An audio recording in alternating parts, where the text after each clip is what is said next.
Madison Chock entered the Olympic season as she is. Overly flamboyant, shocking, visually loud and, as a result, not entirely understood by anyone. Despite the luxurious dress Madi brought to Milan for the rhythm dance, it's already clear the outstanding American figure skater will end her career in black leggings. And apparently with silver, not gold, her rhythm dance unexpectedly lost to Laurence, Fournier Bodry and Guillaume Cizeron, while the French free skate was already stronger. At the Milan Olympics, the battle for individual medals began. The ice dancers were the first to take to the ice. This discipline managed to surprise with strict judging according to the season and a sudden regrouping of teams. At the main event, the judges were unusually lenient towards the athletes, sometimes forgiving inaccuracies that had been previously noted. Nevertheless, the standings after the rhythm dance surprised almost everyone. However, performing back-to-back in the team and individual events proved too difficult for Diana Davis and Gleb Smolkin. On Sunday, they made mistakes in their free skate for the national team. Today, they skated the rhythm dance without the same emotion. Rough spots were already visible in the starting step sequence, but the real challenges lay in the twizzles. Diana was clearly unsteady in both sections, causing her to literally fall out at the end of each element. Her vibrant and fiery routine to the offspring was more relaxed than in the team event, but there were still significant mistakes. Davis and Smolkin scored 77.15 points for their performance, but are only in 13th place. Italy's Charlene Gignard and Marco Fabbri also skated the entire team event. Visually, they look no worse, but they still won't be able to compete for another medal at their home games. The experienced skaters currently finished in 5th place. The main problem was again the twizzles. Marco spun too much and opened up in the position. He wasn't downgraded, but he was penalized with bonuses. Overall, the athletes performed well technically, but their go scores were fairly modest across the board.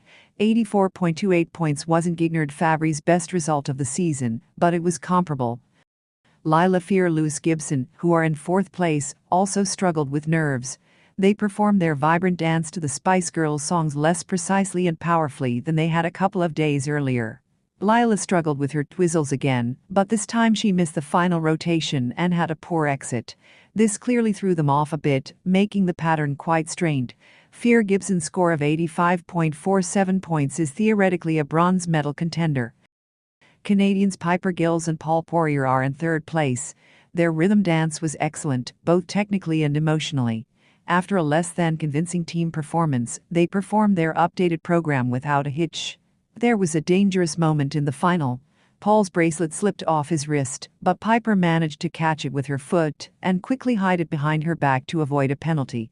Gills and Poirier are clearly committed to clean and strong performances, so 86.18 points is a good score heading into the free skate. Madison Chock and Evan Bates skated last, already 2-time Olympic champions on the team, but they are currently 2nd in the individual standings. It's hard to say the Americans performed worse or weaker. They kept everything under control from the start and never gave in emotionally. The decisive factor was the pattern, which, after revision, was lowered to level 3.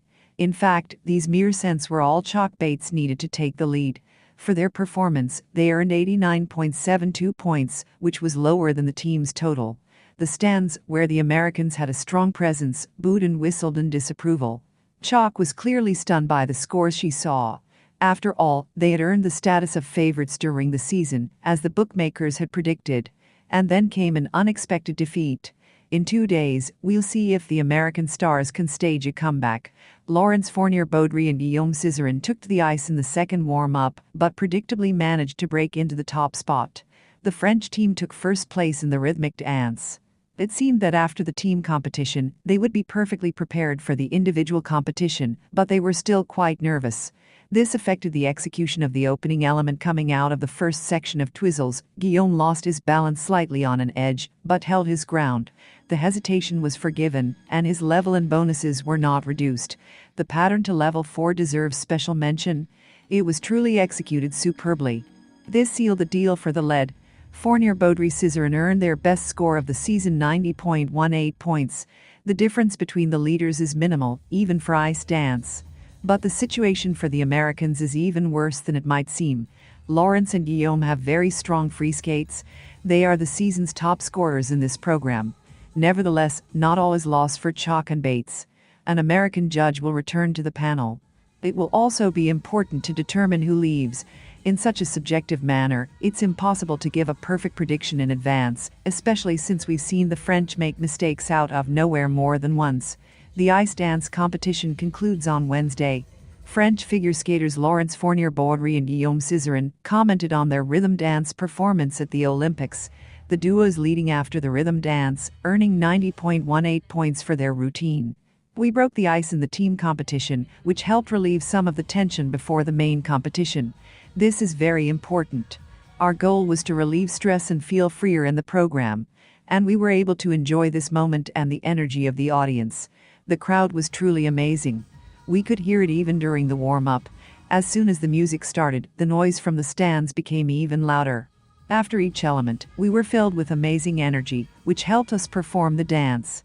Of course, we want to win. At the same time, we want to enjoy being here because these are the memories we'll take with us. We are just looking forward to the competition going forward. We can only control what we can, and we're happy with what we did today, said Fournier Bodry. Is gold within our grasp? Let's hope so. We really tried to skate as well as we could today, leaving everything we had on the ice. We had a great time, and we'll try to do the same in the free dance. We didn't just want to do a program based on Vogue, but to get to the heart of it, to understand the culture. I think the dance community really responded to our performance. We received a lot of wonderful comments. It's nice to know we didn't just blindly copy a dance style, Cizeron noted. We create our own world, a kind of capsule that includes the two of us, as well as our coaches. So when we step on the ice, everything is focused on the moment we are spending together and the memories we'll make, added Fournier Bodry. American figure skaters Madison Chock and Bates commented on their rhythm dance performance at the Olympic Games. After the rhythm dance, the pair is in second place, 46 points behind France's Laurence Fournier Bodry and Guillaume Cizeron. The team competition was a great start to the games, and today, when we took to the ice, we really felt as comfortable as possible in a competition setting. We are happy with how we skated. It's difficult to analyze the performance in depth right now. I think we'll just maintain the feeling we had at the end of the program. We were very happy with how we performed. We'll figure it out when the time comes. The game goes on. We're in control. We know ourselves, we know our program, and we'll handle it, Chock said. I think the skates are fine. The blades are good, we skated great. She responded to a question about whether the podium surface damaged her blades after the team competition. We felt very confident, even more so than in the team competition. My most vivid memories of the Olympics are the hugs, smiles, and bows. It's a sense of accomplishment, the knowledge that you did everything you could on the ice, and the rest doesn't matter. We are proud of how we skated, how we controlled the things we had, Bates added.